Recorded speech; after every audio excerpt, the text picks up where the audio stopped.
ವಿದ್ಯಾರ್ಥಿಗಳೇ, ನಿಮಗೆಲ್ಲರಿಗೂ ಶ್ರೀ ಕಾಮಾಕ್ಷಿ ಟ್ಯುಟೋರಿಯಲ್ಗೆ ಸ್ವಾಗತ. ಇವತ್ತು ನಾವು SSLC 2024 ಎಕ್ಸಾಮಿಗೆ ಇಂಗ್ಲೀಷ್ ಒಳಗೆ ಬರ್ತಕ್ಕಂಥ ಗ್ರಾಮರ್ನಲ್ಲಿ ಬರ್ತಕ್ಕಂಥ ಇಂಪಾರ್ಟೆಂಟ್ ಕ್ವಶನ್ಸನ್ನು ನೋಡ್ಕೊಂಡು ಹೋಗಿ. ಇವತ್ತು ಪ್ಯಾಸಿವ್ ಫಾರ್ಮ್ ಒಳಗೆ ಯಾವ ರೀತಿ ಬರೋದಂತ ನೋಡ್ಕೊಂಡು, ಇದು 1 ಮಾರ್ಕ್ಸಿಂದ ಗ್ಯಾರಂಟಿ ಫಿಕ್ಸ್ಡ್ ಕ್ವಶನ್ ರೀ. ಇದನ್ನು ಗ್ಯಾರಂಟಿ ಕೇಳ್ತಾರೆ. ಇದನ್ನು ಯಾವ ರೀತಿ ಕೇಳ್ತಾರೆ ನೋಡೋಣ. ಇದು ಆಬ್ಜೆಕ್ಟಿವ್ ಟೈಪ್ನಾಗ ಕೇಳ್ತಾರೆ. ಡೂ ಆ್ಯಸ್ ಡೈರೆಕ್ಟೆಡ್ ಅಂದರೆ ಡೈರೆಕ್ಟ್ ನೀವು ಆನ್ಸರ್ ಬರೋದ್ರೊಳಗೂ ಒಂದು ಕ್ವಶನ್ ಕೇಳ್ತಾರೆ. ಇದ್ರಾಗಾರ ಕೇಳ್ಬೋದು ಅಥವಾ ಅದ್ರಾಗ ಎರಡರಾಗ ಒಂದು ಕಡೆ ಇದೆ ಗ್ಯಾರಂಟಿ ಕ್ವಶನ್ ಕೇಳ್ತಾರೆ. ಹಾಗಂದ್ರೆ ಇದ್ರೊಳಗೆ ಯಾವ ಟೈಪ್ ಕ್ವಶನ್ ಕೇಳ್ತಾರೆ ನೋಡಿ.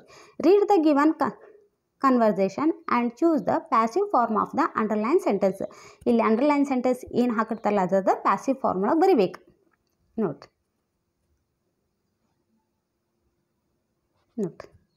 Tanushree, hello Panchami, where did you go yesterday?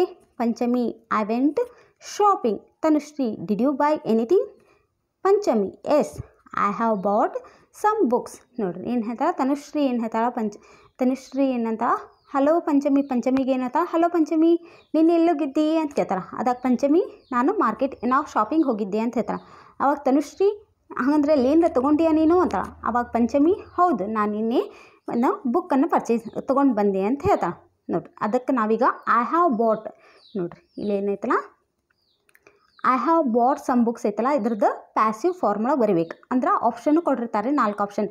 Some books had been bought by me, some books will have ನೋಡ್ರಿ, some books will have been bought by me, some books were bought by me, some books have been bought by me. ಇದು ನೋಡ್ರಿ, ಇದನ್ನು ಈಸಿಯಾಗಿ ಯಾವ ರೀತಿ ಬರಿಬೋದು ಅಂತ ಹೇಳ್ತೇನೆ ನೋಡ್ರಿ. ನಾನು ನಿಮ್ಗೆ ಯಾವಾಗೂ I have bought some books ಐತಲ್ಲ, ಸಮ್ ಬುಕ್ಸ್ ಫಸ್ಟ್ ಬರ್ಕೊಂಡ್ಬಿಡೋದು. ಸಮ್ ಬುಕ್ಸ್ ಹ್ಯಾವ್ ಬಾಟ್ ಬಂದೈತಲ್ಲ ಇದು, ಅದಕ್ಕೆ been bought by me.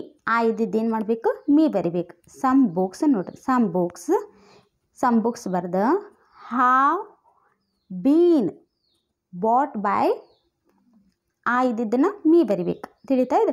1-2 question ನೋಡ್ರಿ, ನಿಮ್ಗೆ ಅಂಡರ್ಸ್ಟ್ಯಾಂಡ್. ಆಲ್ರೆಡಿ ನೀವು ಎಕ್ಸಾಮ್ ಈಗ ನಾಳೆ ಎಕ್ಸಾಮ್ ಅಂದರೆ ನೀವು ಎಲ್ಲ ಪ್ರಿಪೇರ್ ಆಗಿರ್ತೀರಿ. ಒಂದು ಸ್ವಲ್ಪ ಇಂಪಾರ್ಟೆಂಟ್ ಕ್ವಶನ್ಸನ್ನು ಹೇಳೋಣ ಅಂತಷ್ಟೇ ನಾನು ನಿಮ್ಮ ಕ್ಲಾಸ್ ಮಾಡಿದ್ದೆ. ರೀಡ್ ದ ಕನ್ವರ್ಸೇಷನ್ ನೋಡ್ರಿ. ರಿಸೆಪ್ಷನಿಸ್ಟ್ ಏನು ಹೇಳ್ತಾರ, did you pay the bill? Customer, no I did not pay the bill. ಇದ್ರದ್ದು ಪ್ಯಾಸಿವ್ ಫಾರ್ಮಾಗಿ ಬರಬೇಕು ನೋಡ್ರಿ. ಈ ಸಲನೂ ಅಷ್ಟು ಪೇ ಆದಮೇಲೆ ಏನೈತಿ ದ ಬಿಲ್ ಐತಲ್ಲ ಅದನ್ನ ಫಸ್ಟ್ ಬರಿಬೇಕು. ಅದಾದಮೇಲೆ ಹೆಲ್ಪಿಂಗ್ ವರ್ಬ್ ವಾಸ್ ಹಚ್ಚಿ ನಾಟ್ ಬರಿಬೇಕು. ಇದು ಪೇ ಇದ್ದಿದ್ದು ಅದರದ್ದು ಫಾಸ್ಟ್ ಫಾರ್ಮ್ ಏನಕ್ಕೈತಿ, ಪೇಡ್ ಬೈ ಮೀ ನೋಡ್ರಿ. The bill was not paid by me. ತಿಳಿತಲ್ಲ ಇದು ನೋಡ್ರಿ. Next change the passive voice. They are purchasing a car. ಅವರು ಕಾರನ್ನು ಪರ್ಚೇಸ್ ಮಾಡಕ್ಕಂತಾರ. ಅದನ್ನು ಯಾವ ರೀತಿ ಹೇಳಬೇಕು, ಎ ಕಾರ್ ಈಸ್ ಪರ್ಚೇಸಿಂಗ್ ಇರೋ ಸಂಬಂಧ ನೀವು ಬೀಯಿಂಗ್ ಹಚ್ಚಬೇಕು. ಈಸ್ ಪರ್ಚೇಸ್ಡ್ ಬೈ ದೆಮ್ ನೋಡ್ರಿ. Next Kiran gave a strange book. ನೋಡ್ರಿ, a strange book was given by Kiran ನೋಡ್ರಿ. ಫಸ್ಟ್ ಯಾವಾಗೂ ಇದನ್ನು ಬರಿಬೇಕು. ಬರೆದ್ರಿ ಎ ಬುಕ್ ಬರೆದ್ರಿ, ವರ್ಬ್ ಆದಮೇಲೆ ಏನೈತಲ್ಲ ಅದು ಎ ಬುಕ್ ಬರೆದ್ರಿ, ಅದಾದಮೇಲೆ ಎ ಬುಕ್ ಲುಕ್ ಬರೆದ್ರಿ, ಅದಾದಮೇಲೆ ಒಂದು ಹೆಲ್ಪಿಂಗ್ ವರ್ಬ್ ಫಾಸ್ಟ್ ಫಾರ್ಮ್ ಒಳಗೆ ಬರಿಬೇಕಂದ್ರೆ ಅದು ವಾಸ್ ಆಕೈತಿ. ಗೇವ್ ಇದ್ದಿದ್ದು ಗಿವನ್ ಆಕೈತಿ by Kiran. Next the chief guest distributed the notebooks. The notebooks were distributed by the chief guest ನೋಡ್ರಿ. ಎಷ್ಟು ಈಸಿ ಕ್ವಶನ್ ಗೊತ್ತಾ ಇದು. ಇದನ್ನು machines are replacing by workers. The workers are ING ಬಂದ್ರೆ ಬೀಯಿಂಗ್ ಹಚ್ಚಬೇಕು. ರಿಪ್ಲೇಸಿಂಗ್ ಇದ್ದಿದ್ದು ಏನಾಗೈತಿ, ರಿಪ್ಲೇಸ್ಡ್ ಬೈ ಮಷೀನ್ಸ್. ನೆಕ್ಸ್ಟ್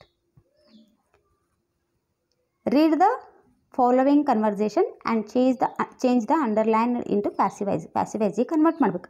ಸುಮ್ಮನೆ ಏನು ಹೇಳ್ತಾರ, hello Prakash, where are your friends.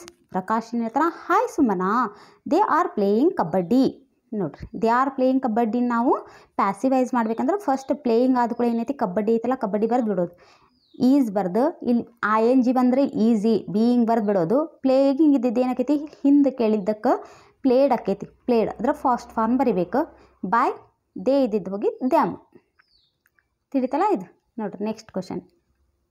ಇದು ಆಲ್ರೆಡಿ ರಿಪೀಟೆಡ್ ಕ್ವಶನ್. ತನುಶ್ರೀದಾಗಲೇ ಹೇಳೇನ್ರಿ ಇದು.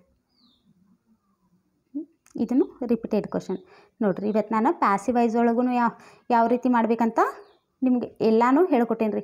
ನಾಳೆಗೆ ಪ್ಯಾಸಿವ್ ವಾಯ್ಸ್ ಒಳಗೆ ಒಂದು ಗ್ಯಾರಂಟಿ ಕ್ವಶನ್ಸನ್ನು ಕೇಳ್ತಾರೆ. ಮತ್ತು ಇದ್ರೊಳಗೆ ನಿಮ್ಗೆ ಏನೋ ಡೌಟ್ ಇದ್ದರೂ ನೀವು ಕಮೆಂಟ್ಸ್ ಮಾಡಿರಿ, ನಾನು ನಿಮ್ಗೆ ಆನ್ಸರ್ ಕೊಡ್ತೀನಿ. ಮತ್ತು ನಾನು ಹೇಳಿದ ಅಂಡರ್ಸ್ಟ್ಯಾಂಡ್ ಆಗುಂತೈತಂದ್ರೆ ನೆಕ್ಸ್ಟ್ ಕಂಟಿನ್ಯೂ ಮಾಡ್ತೀನಿ ರೀ. ಇಲ್ಲ ಮೇಡಮ್ ನಂಗೆ ಇದನ್ನು ನೀವು ಹೇಳ್ದು ಅಂಡರ್ಸ್ಟ್ಯಾಂಡ್ ಆಗುತ್ತಿಲ್ಲ ಅಂತಂದ್ರೆ ನಾನು ಇಲ್ಲಿಗೆ ಸ್ಟಾಪ್ ಮಾಡ್ತೀನಿ ರೀ. ನಾಳೆ ಎಲ್ಲರೂ ಎಕ್ಸಾಮು ಚಲೋ ಮಾಡಿ ಬರ್ರಿ. Thank you.